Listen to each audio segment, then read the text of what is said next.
So it is the last show of the season. Womp, womp, womp. But we can't send you into the summer without some reading suggestions. And to that end, I've asked the two most engaged and engaging readers that I know to come to Studio 201 today and give us their suggestions for summer reading. They are Nathan R. Maharaj. He is a career bookseller and the director of content marketing for Rakuten Kobo.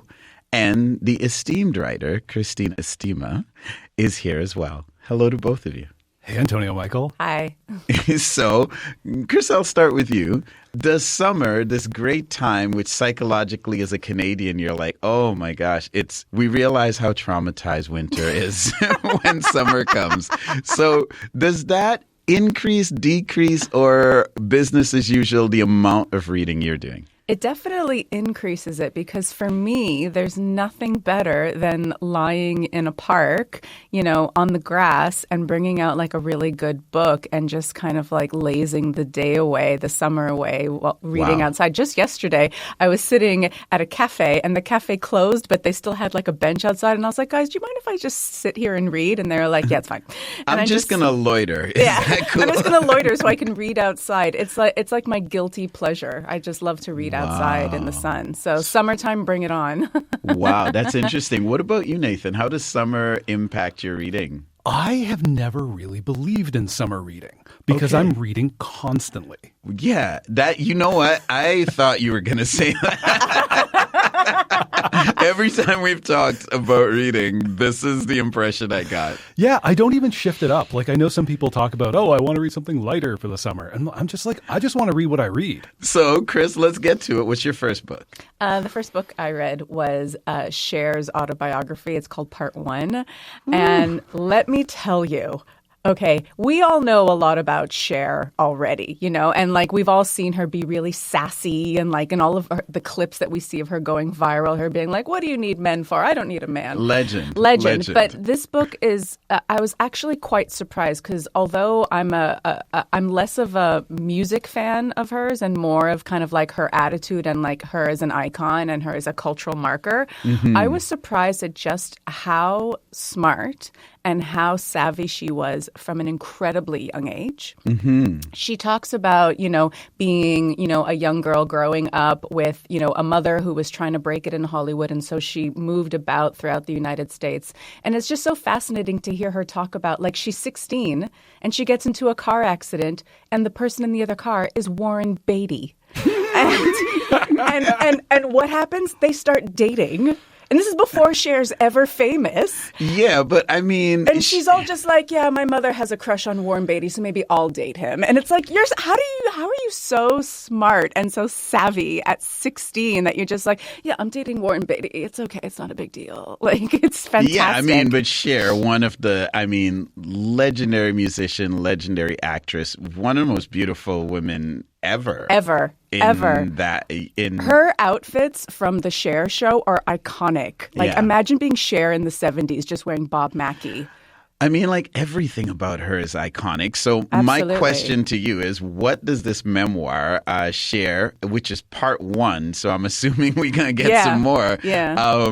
But what does it have to add to what we know about Cher? Because we know so much about her. I think what's really interesting about it is that although we kind of know her as like this, brash, brazen kind of vixen, she really is quite thoughtful and quite introspective in the book. And the way that she talks, particularly about her relationship with Sonny Bono and also Greg Allman, but the way that she speaks about these men, especially because her relationship with Sonny Bono was quite fraught. We already know about that, the cheating and the lies and the money that was like pilfered away from her. She still has so much care and so much affection. And she still speaks so kindly of the way that he uplifted her in a time when she felt like she couldn't stand on her own 2 feet. Wow. Yeah, it's beautiful the way that she talks about her connection with other people.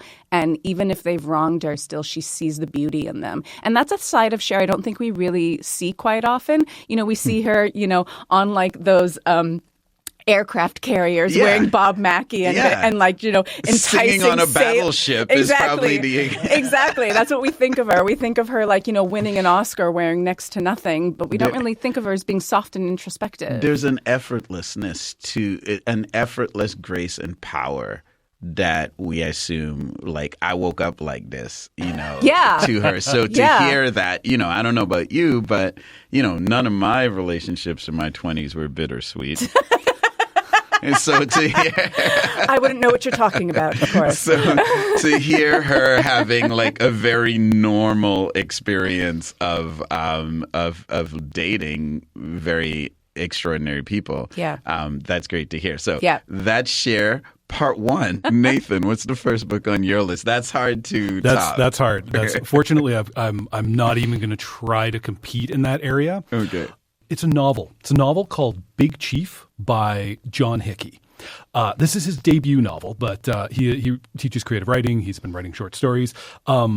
This book takes place over a weekend, on a weekend leading into an election, and the election is for the position of tribal president of Passage Rouge Nation, which is a fictional Anishinaabe community. Wow. And so, incumbent president Mac Beck, he's going into this confident he's going to win. And part of the reason he's confident is he's been using this legal mechanism pretty loosely and getting looser. It's the mechanism of disenrollment. So he has been having his buddy, Mitch Caddo, who is actually our protagonist, who has been to law school, who's a local boy made big.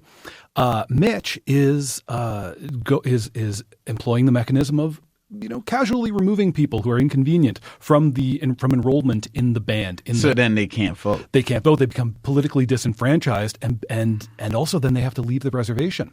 So it's a sense of It is. It's annihilation. So one of the things I love about it is I love a book that, like, representation's one thing, but what I love is representation of bad people.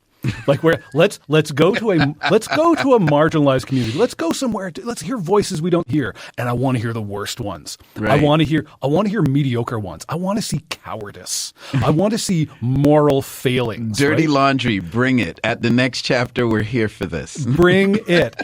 And so, like, our way into this is Mitch Caddo. Like I said, he's this lawyer, right? And he's Mac Beck's fixer. And he's an interesting character because he's like this guy who's passing judgment on everyone, has an image of himself as like having clean hands, and it's all these other people who are dirty. Yeah.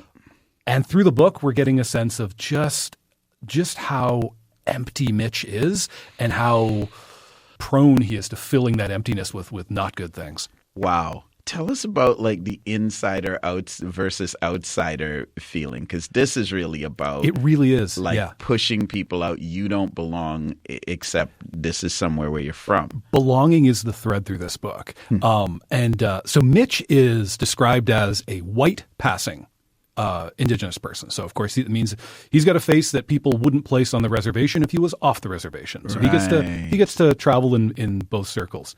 He didn't grow up on the reservation, so by entering it, he's a little bit of an outsider, despite his ethnic belonging. But despite the fact that he does belong among these people, it's not his neighborhood. It's not where he's from. His mom and him lived outside of it. So there's so much of this inside and outside, and who belongs inside of here, who has to be out of it, and there's this very subtle effect Hickey brings, which is the book does not leave the reservation for the most part. We're basically there. Right. And so we're 200 pages in, and we really have a strong sense that this is the world. There's the casino, there's like City Hall and Community Center, there's where a couple of characters live, and that's it. And every time we go abroad from there, it does feel like falling off the edge of the world, which just ups the stakes. I love it. So it kind of reverses for, most of the people reading aren't on a reservation. They belong to the outside. Right. And so it flips that normality is kind of reversed. Yeah. I love it. So that's Big Chief by John Hickey. Chris, what's up next? The second book I read is called The Cafe with No Name by Robert Seethaler. I am a huge Robert Seethaler fan. He's an Austrian actor who turned to novel writing, and all of his novels are literally my favorite books ever written. Okay. In The Cafe with No Name, it takes place in Vienna in the 1960s, and it's this man, his name is Robert, and he decides to open up a cafe in this kind of area that's not necessarily the most popular part of Vienna. When we think of Vienna, we think of like the glittering Ringstrasse, and we think of like the opera house, and we think of the art galleries. This is on the outside of that. It's kind of in the working class neighborhood of Vienna. Right. And this young girl named Mila comes to work as a waitress for him. And the book is pretty much just about the people in this select time period who come in and out of the cafe, their lives, their loves, their losses, their mourning, their healing, their hope. It's literally just a snapshot of time in this one pocket of Vienna and the people that are probably no longer populating that area and kind of their stories.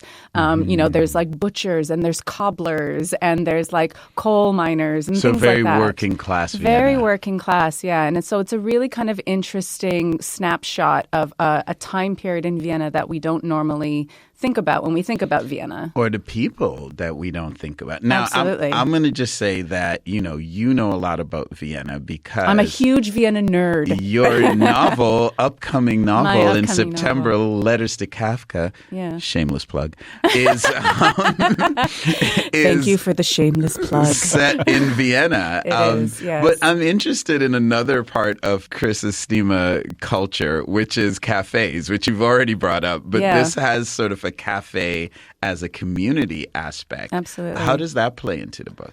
I think it's a huge aspect because in the book, it's less about, the external machinations outside of the cafe. It's more about like we take a really deep dive into what it is like to open a cafe, to run a cafe, but then also deal with the different kind of personalities that come in and out. And it's also about letting things go. So the people that come in, you may form an attachment to them, but then you'll never see them again. Right. Things like that. Things that I think it really harkens back to a time when your community and your cafe and your neighborhood was your whole world. Right, a kind of nostalgia because things are sort of more transient now, right? It's sort Absolutely. of more transactional rather than relationship based. Exactly. Like, can you say, like, when you go to a cafe that you know the name of the barista behind the bar? Like, Homie, I live in Kitchener, so yes, I can. Oh, excusez-moi. Oh, we got Kitchener in the house. Big up to the KW.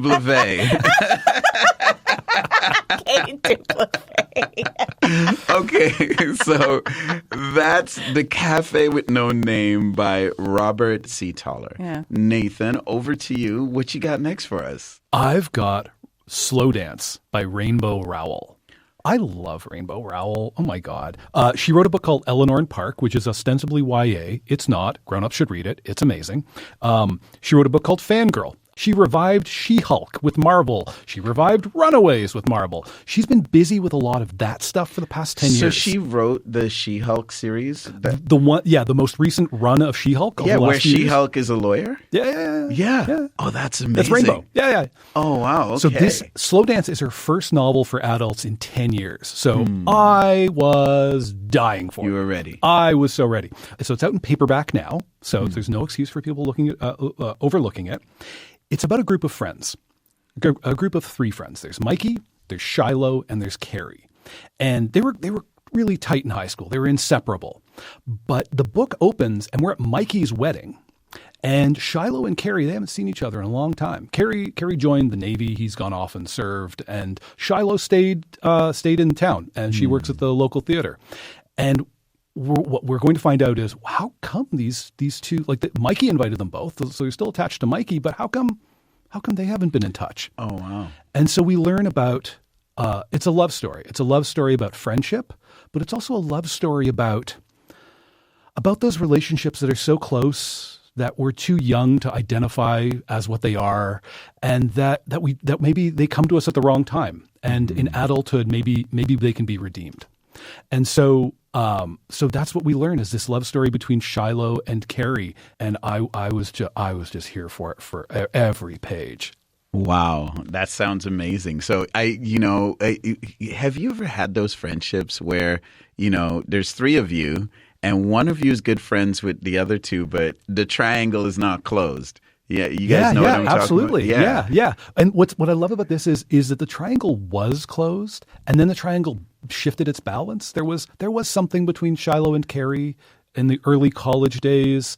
It got hot and sweat. There are sexy scenes in this. So let me front load my sales pitch here. There's some sexy stuff in there. Okay. But it's this lovely thing about like, how do we figure ourselves out as adults? Right. And how do we figure ourselves out among the people who've known us before we were adults? Who do you think would like this book? You know what I love about this? Okay, this is my pitch for people who say they don't like romance novels. Okay, Rainbow Rowell is not a romance author. The romance community has spoken and they say, like, you don't write romance novels. Right. Even when they have a happily ever after. Because as I understand it, romance is a genre where it has to have a happily ever after. If it does not have that, it does not qualify. So what I love about Rainbow Rowell is the way she tells a love story is I believe at any moment she may decide that the right thing for this story is that they don't end up together. That may be the right thing to do. And that tension, that knowing it's not all going to work out, knowing that they're not necessarily going to walk away into the sunset holding hands, that's what keeps me there. Because I feel like she's honestly confronting all of those obstacles, all of those feelings, all of those failings where we misread each other, we talk past each other, we don't hear, and then we end up apart because we're flawed. Right. And that's what I love. So I would say people who love literary fiction, who love relationships, who want to know about this stuff, and maybe on the sly, you'd love to see what people who read romance novels are into.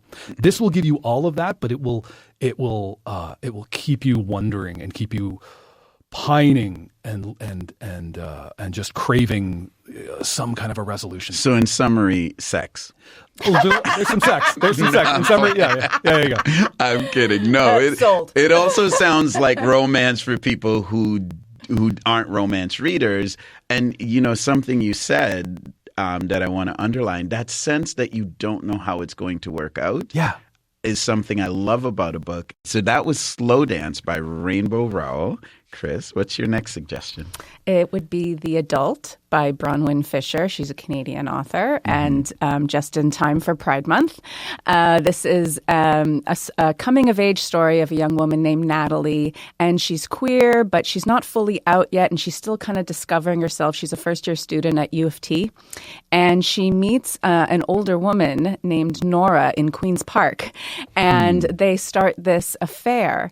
And it's confusing because there's an age difference, but it's also confusing because I think what Bronwyn Fisher does so well in crafting this story is that she really captures what it is like to be 18, 19, and you're still loaded with so much insecurity and you don't really know who you are yet and you don't really know why someone else would actually like you, and then she's falling in love with this older woman and she's at the same time, she's having a hard time enjoying it. She's so trapped in her head. Throughout the whole novel, I just wanted to grab Natalie by the shoulders and be like, she loves you on purpose. On purpose, she loves you. You are worthy, you are kind, you are welcome, you are loved. Yes, exactly.